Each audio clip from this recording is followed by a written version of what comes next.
I am telling you, I have perfected the homemade Philly cheesesteak. It is out of this world. For our Philly, we're gonna start off by using some beautiful ribeye steak. Yes, you can use other cuts, but for homemade, I prefer ribeye. It's nice and fatty and still has really nice texture. If you can't tell, I've tossed this in the freezer for about 30 minutes, and it's slightly firmed up, which is gonna make it really easy to cut. For our homemade Philly, we want really thin slices, but to get the most soft and beautiful texture, we're gonna slice across the grain. You see how the grains are running this way? We're gonna take our sharpest knife and make the thinnest slices possible. You really wanna be patient and make every slice count. This is still really cold, so I'm gonna set aside and let it come to temperature. Most traditional Phillies have these really nice softened onions, and the pieces are slightly larger than what I'm used to. For the sake of accuracy, we slice in half, gently remove the peel. Then I'm just gonna take a couple horizontal slices like this, and then just keep them into larger chunks.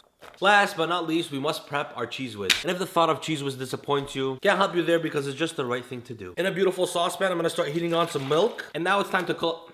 Oh no. And now it's time to pull out the quote-unquote fake cheese. You ruined it. We need this to get the perfect consistency and flavor. To the warm milk, we do American or Velveeta cheese. To this, we're gonna add some normal sharp cheddar. I like to season this up with a packet of Sazon. Okay, first of all, this consistency is looking absolutely gorgeous. And second of all, after tasting it, it has a really intense sharp cheddary flavor, and this is absolutely incredible. To really accurately represent, we're gonna be cooking this on a beautiful flat top. And yes, you could easily use a cast iron skillet. I'm gonna start by basting this whole flat top with some beef tallow. And then we're gonna start cooking down our beautiful onions. These are gonna get a nice pinch of salt, and we're gonna start getting them nice and soft. If you really want to get a nice final product, I really do recommend one of these meat choppers. They're just gonna make the process so much easier. When the onions are starting to get nice and soft, I'm just gonna move them over to the side. On the side the onions are, the heat is nice and low, and on the other side, I've cranked it up to get screaming and scorching hot like you, and nice and cringe like me. The flat top is scorching hot. I'm gonna toss on our beef. I'm gonna create a nice flat layer, and at this time, I'm gonna get it nice and crusty, and I'm not going to salt it so it doesn't release any moisture. After a minute or two, I'm gonna give them a nice little flip, and this is when we're gonna start chopping it up like we mean it. When it's nice and cut up, I'm gonna hit it with some salt, and the cheese whiz is nice and salty, so don't go overboard. Now at this time, I'm just gonna fold in all those onions, and for the bread of choice, you want to use the best hoagie roll that you can find. Here in Flint, Michigan, that seems to be impossible, so I borrowed this roll from Big Mo's and Grand Blanc. Shout out to them. But yes, you do want to use a nice hoagie roll. On our meat, we're gonna hit it with a little bit of whiz. We're gonna chop that in real quick, and then you want to form this into the same size as your hoagie roll. Slice open your hoagie and place it on top of your meat, and just for a couple minutes, we're gonna steam our roll and crisp up the steak on the bottom. This smell in here is just out of this world. This is why you really want a big spatula. We're gonna scoop up all that meat like this, and then for visual purposes, right onto our plate. And this is definitely gonna put me to sleep, but as always, now bismillah.